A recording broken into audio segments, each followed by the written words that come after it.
വിവാദത്തേരിലേറിയ പ്രചാരണത്തിനൊടുവിൽ നടന്ന തിരഞ്ഞെടുപ്പിൽ ആരാകും വിജയ്?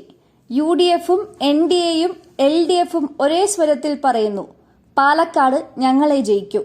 അതേസമയം പോളിംഗ് ശതമാനത്തിലെ കുറവ് എങ്ങനെ ബാധിക്കുമെന്നറിയാൻ മുന്നണികൾ ഗവേഷണം തുടങ്ങി.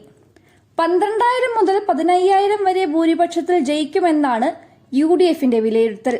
5,000-ൽ പരം ഭൂരിപക്ഷത്തിൽ ജയിക്കുമെന്നാണ് NDAയുടെ പ്രതീക്ഷ. 3-ൽ നിന്ന് 2ാം സ്ഥാനത്തേക്ക് നില മെച്ചപ്പെടുമെന്നാണ് CPMന്റെ വിശ്വാസം. നാളെ രാവിലെ 8 മണിക്കാണ് കൌണ്ടിംഗ് ആരംഭിക്കുക. ആദ്യം എണ്ണുക BJPയുടെ ശക്തി കേന്ദ്രമായ മുനിസിപ്പാലിറ്റിയാണ്. മുനിസിപ്പാലിറ്റിയിൽ മികച്ച ഭൂരിപക്ഷം ലഭിച്ചാൽ മാത്രമേ BJPക്ക് വിജയപ്രതീക്ഷ വേണ്ടൂ.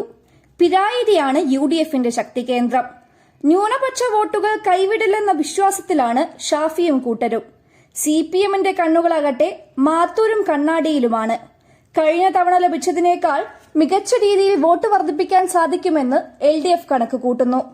3 മുന്നണികൾക്കും ജീവൻ മരണ പോരാട്ടമായ തിരഞ്ഞെടുപ്പിൽ ആര് വിജയിക്കുമെന്നറിയാൻ ഇനി മണിക്കൂറുകൾ മാത്രം.